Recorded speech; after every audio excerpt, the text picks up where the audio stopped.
再次嚟到天后區，呢度附近食肆林立，亦都有唔少民生商鋪，亦都有濕街市。我哋今日參觀呢個係一房嘅單位。地段就梗係好重要啦，但係對於上車客同埋投資者嚟講，成熟嘅社區配套，再加上鄰近港鐵站，亦都係佢哋一個好重要考慮嘅元素。今日我嚟到惠豐駿匯，喺大門口嘅位置，大門口旁邊嘅位置安放咗收納空間同埋鏡，而廚房係開放式嘅設計，而發展商亦都好貼心。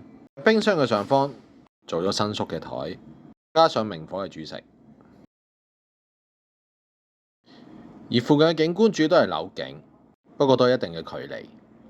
單位只有277尺，可以考慮翻用垂直空間嘅概念，善用翻較高嘅位置做翻為增一班收納。